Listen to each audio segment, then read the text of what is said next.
वेदांत दर्शन का विचार सागर नाम का एक बहुत सुंदर पुस्तक है।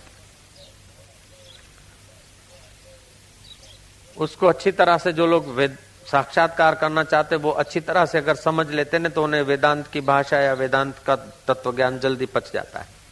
विचार सागर ग्रंथ को उसमें लिखा है, जो सुख नित्य प्रकाश विभू, जो सुख नित्य है, प्रकाश स्वरूप है, विभू माना व्यापक है, नाम रूप आधार, मति न लखे जो मति लखे, सो में शुद्ध अपार। नाम और रूप जिसके आधार से टिकते हैं, मति नहीं देख सकती, लेकिन जो मति को देखता है का बेड़ा पार हो गया। तो सनकादि ऋषियों ने ब्रह्मा जी को प्रश्न पूछा और हंसावतार में भगवान ने आकर ब्रह्म विद्या का उपदेश दिया। उससे हंस गीता का प्रागट्य हुआ। तो आज का ये श्लोक कहता है, जैसे स्वप्न बुद्धि द्वारा कल्पित होने से वास्तविक नहीं है, मिथ्या है, वैसे ही शोक मोह सुख दुख तथा संसार भी माया से बुद्धि द्वारा कल्पित होने से वास्तविक नहीं है, मिथ्या है। शोक मोहो सुख दुखम देहापतेश्च मायया, स्वप्नो यथात्मानः ख्याति संस्कृति न तो वास्तविक। ये वास्तविक नहीं है। संसार मिथ्या है तो देह भी मिथ्या है और तुम्हारी बुद्धि भी माया से स्फुरी है। तो बुद्धि में जो शोक आता है, दुख आता है, चिंता आता है, तो चिंता को, दुख को, शोक को अपने में जो लोग लगा देते हैं वे दुखी हो जाते हैं। जय जय। चिंता को, शोक को, परेशानी को जो लोग अपने में मान लेते हैं वे परेशान रहते हैं। लेकिन जब चिंता आए, शोक आए या हर्ष आए तो समझ लेना चाहिए कि आने जाने वाली चीज है। लाइफ में वेदांत तो होना चाहिए, लेकिन वेदांत को स्वीकार करने के लिए तैयारी भी तो होनी चाहिए। दुनिया के सब लोग मित्र हो जाएं, लेकिन जब तक तुम्हारा विचार वेदांती नहीं हुआ तब तक तुम्हारे दुख दूर नहीं होंगे सब। जयराम जी की। और दुनिया के सब लोग शत्रु हो जाएं, तुम्हारा वेदांत निष्ठा में मन ठीक है तो आपको सब लोग मिलकर भी दुखी नहीं कर सकते। कोई शूली चढ़ा सकते हैं, थप्पड़ मार सकते हैं, दो अपशब्द कह सकते हैं, लेकिन जब वेदांत के विचार से आप अपने आप में आ गए तो शब्द भी आपके शरीर तक पहुंचेंगे, आपके मन तक पहुंचेंगे, आपकी बुद्धि तक पहुंचेंगे। आप तक तो संसार का कोई दुख पहुंच ही नहीं सकता। इस समय तुम इतने पवित्र हो कि संसार का कोई दुख पहुंच नहीं सकता। ये जो बम बने ने, एक बम नहीं, 1 करोड़ बम, अरबों बम अभी जो बने हुए उससे 1000 गुने और भी बन जाए, फिर भी तुम्हारे वास्तविक स्वरूप का तो ये बमों के बाप कुछ नहीं बिगाड़ सकते। तुम ऐसी चीज हो। लेकिन जब तुम देह को मैं माना तो ये बम नहीं गिरते, तभी भी विचारों का किसी का छोटा सा बम भी तुम्हारे चित्त में भड़ाके पैदा कर देगा। तो ऐसा दुख नरक में भी नहीं है जितना दुख अज्ञानी बना लेता है, और ऐसा सुख स्वर्ग में भी नहीं है जैसा सुख ज्ञानवान के सानिध्य मात्र से प्राप्त होता है। तुलसीदास जी ने कहा, ज्ञान मान जहां एको नाही, देखत ब्रह्म समान सब माही। एक बार गंगा किनारे झाड़ियों में कुछ विरक्त लोग शाम के टाइम चर्चा कर रहे थे।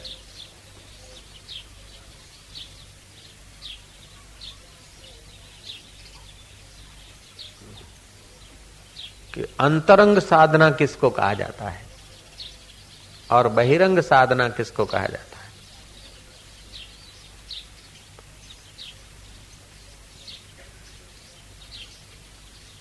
किसी ने कुछ कहा, किसी ने कुछ कहा। फिर झाड़ियों में से एकांतवास करते हुए एक अच्छे विरक्त जवाबदार वेदांती अनुभवी महापुरुष आए। सब उठ खड़े हुए, उनका बड़ा आदर किया। जिनका आदर भगवान कृष्ण करते, राम करते, उनका आदर और लोगों ने किया तो क्या बड़ी बात है। लेकिन ऐसे पुरुषों को आदर अनादर का कोई आदर मिलने से उनको अहंकार नहीं होता। और अनादर मिलने से उनको विषाद नहीं होता। लेकिन आदर करने वाला उनका पुण्य और उनकी कृपा पा लेता है, और अनादर करने वाला प्रकृति का कोप पा लेता है। तो जो ब्रह्मवेताओं के प्रति आदर करता है उसको होम डिलीवरी आनंद और सुख मिलता है, और जो ब्रह्मज्ञानियों के प्रति अनादर का भाव अंदर में भी आ जाए तो फिर महाराज प्रकृति एकदम होम डिलीवरी बिना चार्ज उसके हृदय में होम डिलीवरी कर देगी बेचैनी की, अशांति की। किसी को अशांत करना है तो कोई ब्रह्मज्ञानी के विषय उसके लिए अंदर से कुछ भिड़ा दो, उसको अपने आप अशांत हो जाएगा। और किसी को सुखी करना है, आनंदित करना है, तो किसी न किसी ज्ञानवान के प्रति उसकी श्रद्धा पैदा हो ऐसा वातावरण कर दो। जिस समय हम ब्रह्मवेताओं के प्रति, ब्रह्म परमात्मा के प्रति, ब्रह्मवेताओं के प्रति अपने हृदय में थोड़ा भी कुविचार करते हैं या हेय विचार करते हैं, उस समय बेचैनी चालू हो जाती है। और जिस समय उनमें शंकाएं दिखती है, ऐसा वैसा होता है, हमारी बेचैनी और बुद्धि बैल मार जाती है। और जिस समय ब्रह्म ज्ञानियों के प्रति हृदय में प्रेम उमड़ता है, उनके वचनों के प्रति आदर होता है, फिर चाहे कितनी भी बाह्य मुसीबतें और वातावरण ऐसा वैसा होता है, लेकिन ब्रह्मवेताओं के प्रति ठीक आदर होता है, तो हमारे हृदय में शांति और आनंद छलकता है, बेपरवाही छलकती है। वो ब्रह्मवेता संत आए, सबने उठकर आदर किया, हाथ जोड़कर प्रार्थना की कि बाबा जी हम चर्चा कर रहे हैं अंतरंग साधन क्या और बहिरंग साधन क्या, इस युग में जल्दी से जल्दी परमात्मा में विश्रांति कैसे पाए। बाबा ने कहा भाई साधन दो प्रकार के होते,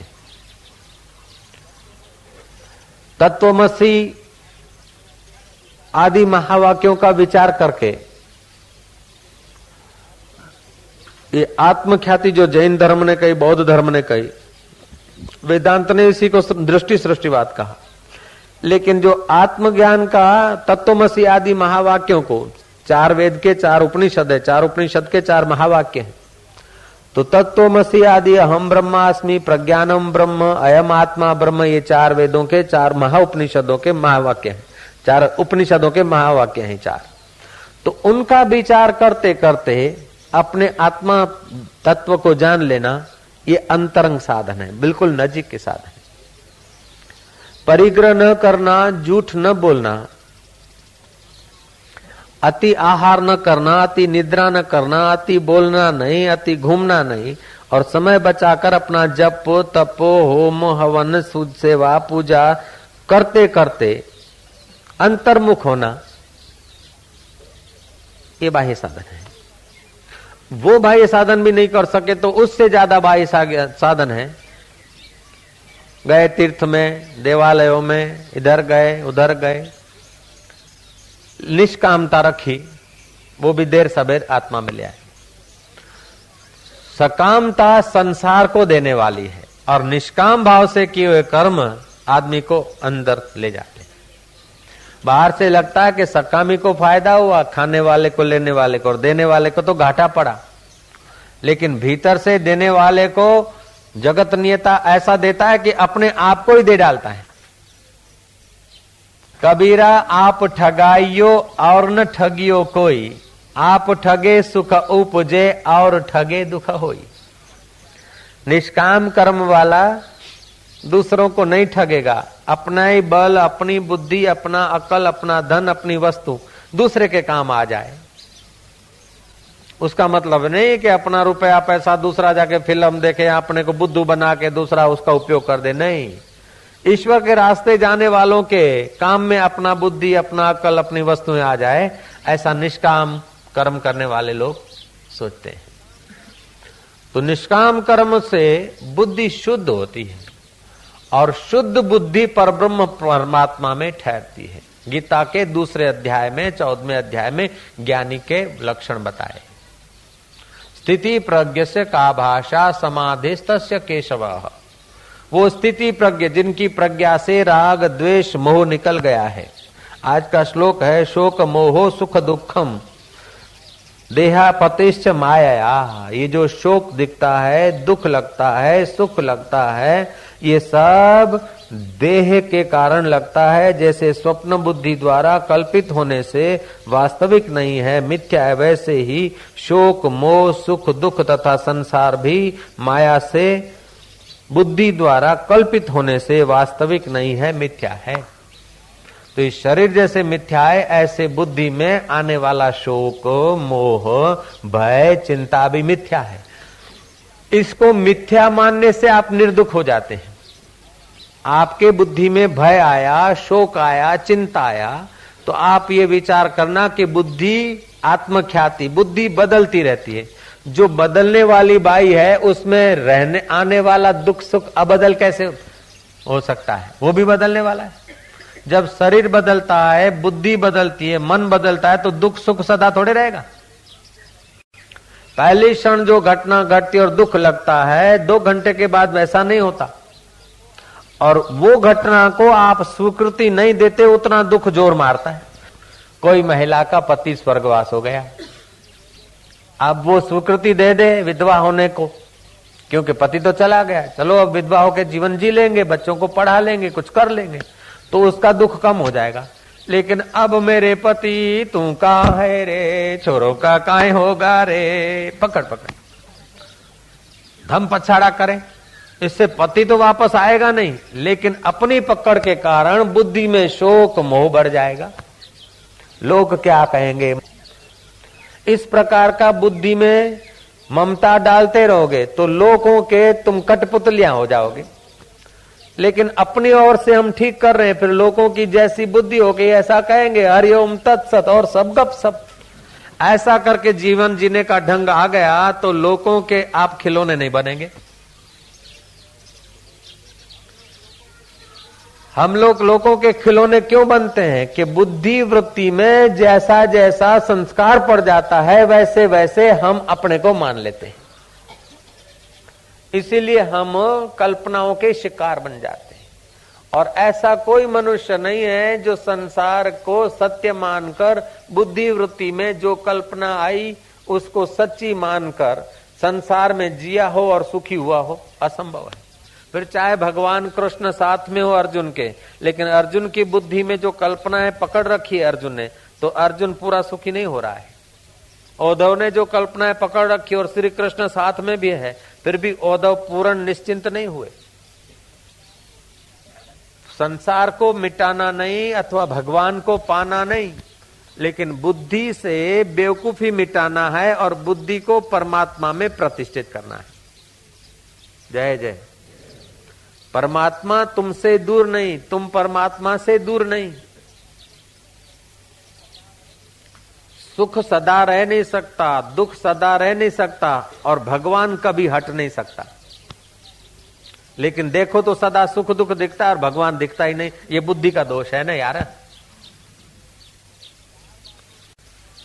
4 बातों से भगवान बहुत संतुष्ट होते हैं, वो तुम्हारे अंतर्यामी परमात्मा। 4 व्यक्तियों पर विशेष प्रसन्न होते हैं। जो वीर होकर भी विचारवान हो, बलवान होकर भी विचारवान हो, नहीं तो अंधा बल होता और कुछ का कुछ कर डालता। बलवान हो और विचार साथ में रखता हो, उस पर भगवान विशेष खुश होते हैं। धनवान है और दीनता रखता है, उस पर भगवान विशेष खुश है। और कुछ न होते हुए भी कुछ न कुछ देने की भावना रखता है और कुछ दे डालता है। मतलब कंगाल होते हुए भी दान कर देता है।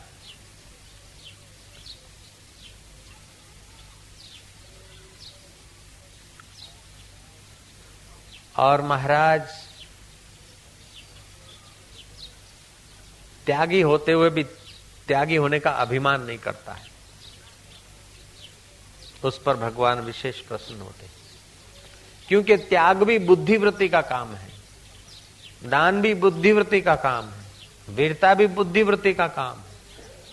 तो ये सब होते हुए भी जो इनको बुद्धिवृत्ति का खेल समझता है, वो अपने में आरोपित नहीं करता कर्मों को, वो आत्मज्ञान को जल्दी पा लेता है। आज की कथा अगर आप बार बार विचारें तो हजारों हजारों कथाओं का फल इसी कथा से मिल जाएगा। वेदांत विचार की कथा ऐसी है कि महाराज ठाक उतार दे जन्म जन्म का। तो शोक मोहो सुखम दुखम देह पतेश्च माया, शोक, मोह, दुख और सुख, ये देह और इंद्रिय मन के साथ जो मिलकर जो भी कुछ होता है वो सब माया है। ऐसा समझकर माया को माया समझा। रस्सी को तुमने रस्सी जाना तो सांप गायब हो जाएगा, मरुभूमि को तुमने मरुभूमि जाना तो पानी गायब हो जाएगा, ठूंठे को तुमने ठूंठा जाना तो चोर गायब हो जाएगा। सनकादि ऋषि को ब्रह्मा जी कहते और हंसा अवतार भगवान कहते हैं कि जैसे एक ही मिट्टी से तवा, चलम, घड़ा, घड़ियां, सुराइयां, अनेक बर्तन बनते हैं। मिट्टी एक की एक ही प्रकार के स्वर्ण से अनेक गहने बनते हैं। एक ही जल से अनेक प्रकार की बर्फ की डिजाइनें और खिलौने बन जाते हैं। एक ही शक्कर से अनेक प्रकार के खिलौने बन जाते हैं।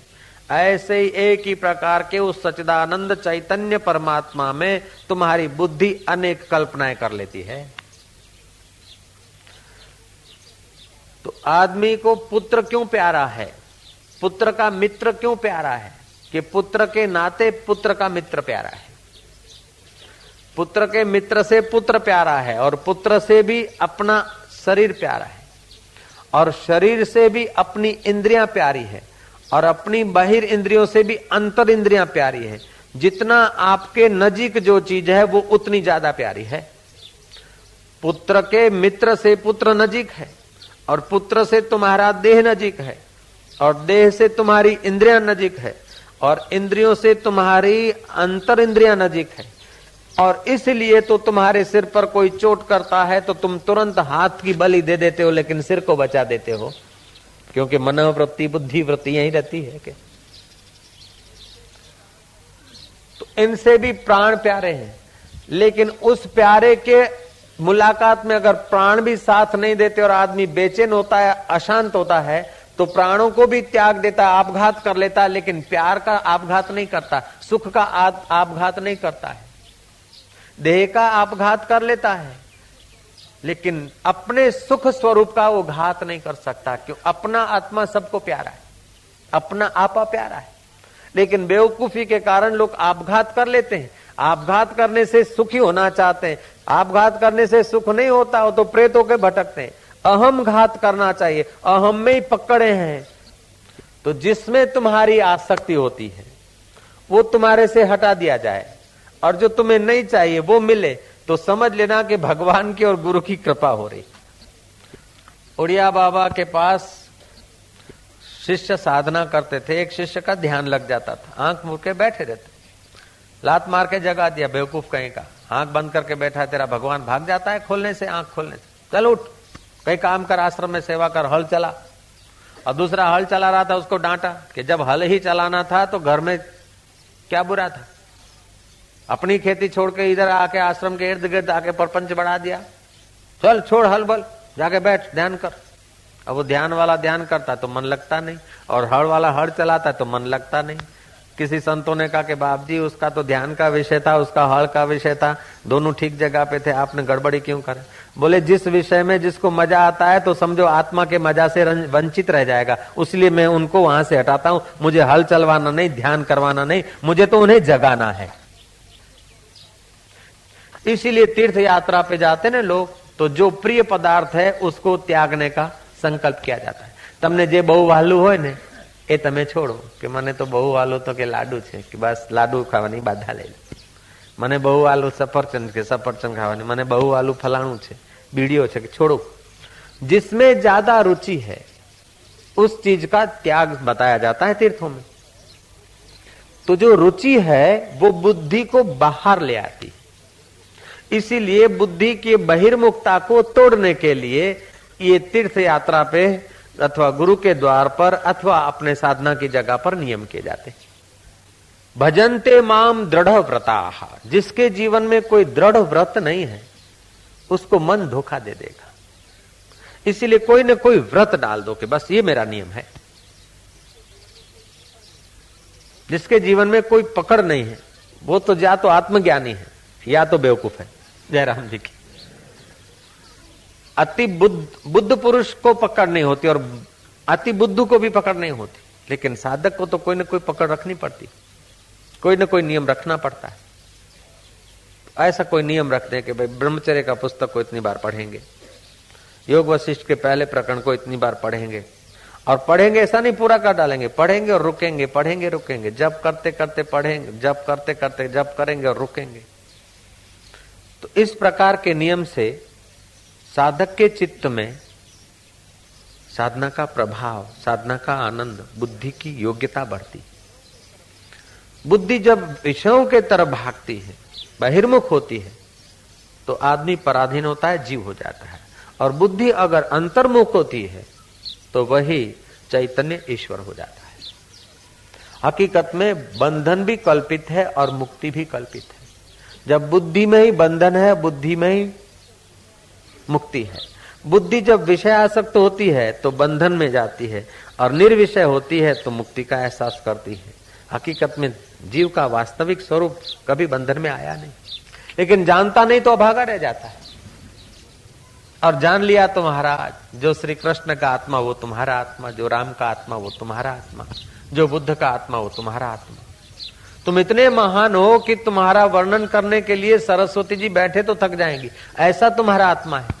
लेकिन आज 2 रोटी के लिए तुम कितने परेशान, जरा सा किसी का 2 अपशब्द परेशान कर देते, जरा सा चिंता का थोड़ा सा प्रसंग आता है तो बेचैन हो जाते हैं, जरा सा इंसल्ट भी शरीर को, मन को बेचैन कर देती है। क्योंकि हम इस शोक मोहो सुख दुखम देह पातिश्च माया, इस श्लोक को हम नहीं समझ पाते। तो श्री कृष्ण भागवत के 11वें स्कंद के 11वें अध्याय के दूसरे श्लोक में कहते हैं, शोक मोहो सुखम दुखम देहापतिश्च माया स्वप्नो यथात्मान ख्याति ही संस्कृति नहम। जैसे स्वप्न बुद्धि द्वारा कल्पित होने से वास्तविक नहीं है, मिथ्या है, वैसे ही शोक मोह सुख दुख तथा संसार भी माया से बुद्धि द्वारा कल्पित होने से वास्तविक नहीं है, मिथ्या है। बुद्धि के द्वारा ये संसार कल्पित है, वास्तविक नहीं है। कल्पित चीज मिथ्या होती है और कल्पित चीज बदलती है। वास्तविक ज्ञान, जागृत का ज्ञान सच्चा नहीं। अगर सच्चा होना तो होता तो हर आदमी को अधिक ज्ञान पाने की इच्छा नहीं होती।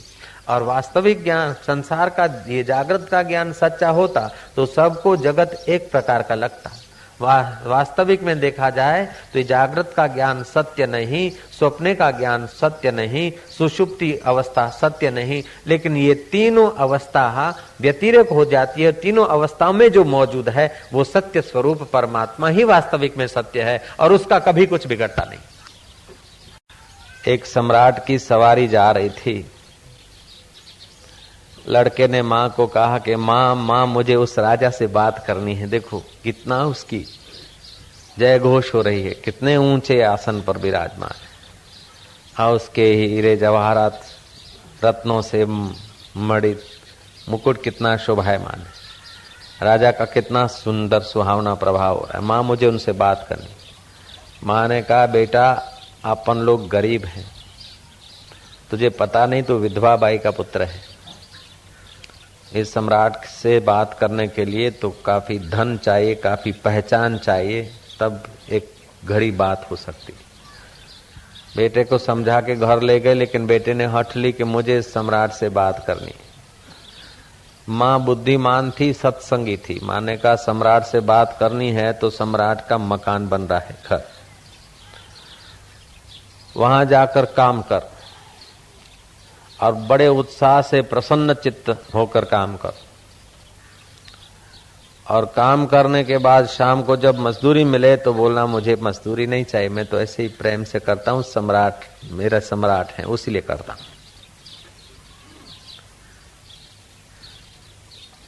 लड़के ने मजदूरी की। 1 दिन 2 दिन 3 दिन 4 दिन बीते, 5 दिन बीते। आखिर महाराज वहां का मैनेजमेंट करने वाले के कान बात गई कि ये तो मजदूरी लेता नहीं, बड़ा उत्साह से काम करता है।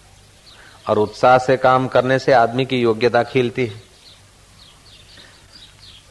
और मनख मजूरी ना राखे तो क्या राखे गौराम, उसका प्रभाव पड़ने लगा। जो निष्काम भाव से करता है उसकी योग्यता भी खिलती है और प्रभाव भी पड़ता है। महाराज धीरे धीरे वो राज दरबार में बात पहुंची वजीर तक एक लड़का है, बड़ा उत्साह से काम करता, लेकिन महीनों भर हो गए मजूरी नहीं लेता। हर 3 दिन में मजूरी चुकाते और हर 3 दिन में उसको पूछते, लेकिन बोलता है मुझे मेरी माँ ने मना किया, बदला लिए बिना काम किए जा, ऐसा मेरी माँ का उपदेश।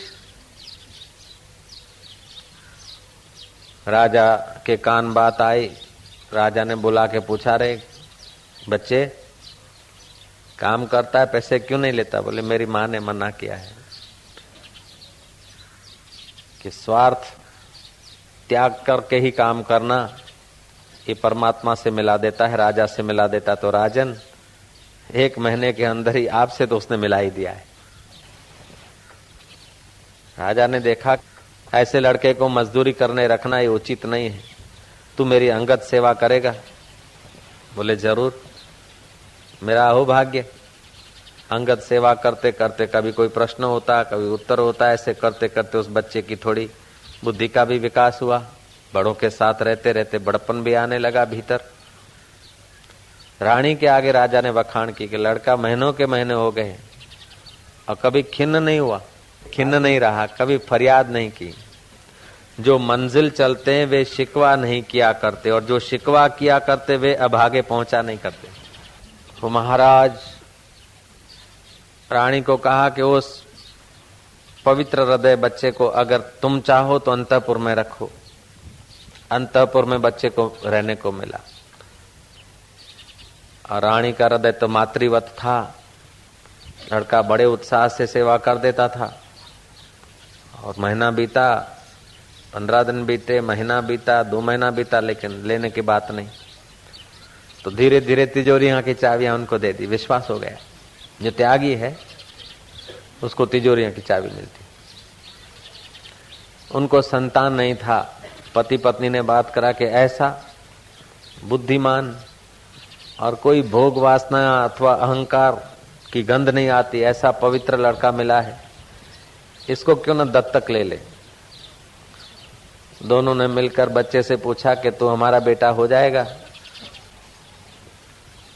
बोले आप ही का बेटा हूं, मुझे कोई नाराजी नहीं है, मैं तो अपना भाग्य समझूंगा। महाराज लड़के को अपना दत्तक बेटा स्वीकार कर लिया। उत्सव किया गया। राज में सवारी निकली तो राजा के साथ राजकुमार होकर निकला। महाराज राजकुमार ने होकर निकला तो जब भीड़ इकट्ठी हुई दर्शन करने के लिए तो उसकी माँ भी खड़ी थी।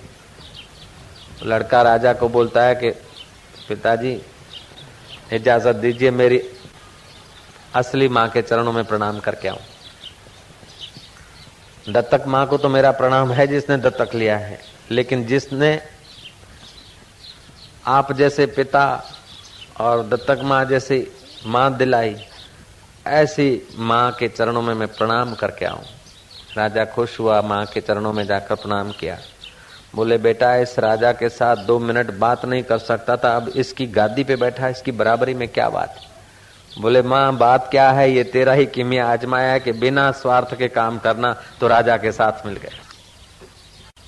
माँ ने कहा बेटा, ये तो मैंने निस्वार्थ काम करने से राजा के साथ मिला है, लेकिन राजाओं को भी पल भर में उठा और बिठा दे, ऐसे राजाओं का राजा जो परब्रह्म परमात्मा है उसके साथ भी ये निष्कामता मिला देती थी। तो सच्चा सुख कहाँ है इसका पता नहीं, और साधन गलत है उसलिए आदमी दुखी रहता है। नहीं तो जो आदमी जहां है वहां अगर उत्साह से अपना कर्तव्य कर्म करे और बदला तुच्छ बदला न चाहे, आजीविका जो मिलती है ठीक है, यश बड़ाई वाहवाही न चाहे और सेवा करता जाए, तो उसका अंतःकरण शुद्ध होकर उन राजाओं के साथ बैठना तो कोई बड़ी बात नहीं है, लेकिन उन राजाओं पर मीठी निगाह डाल दो तो राजाओं भी निहाल हो जाए, ऐसे परमात्मा के साथ बैठने का अधिकार मानव मात्र का है।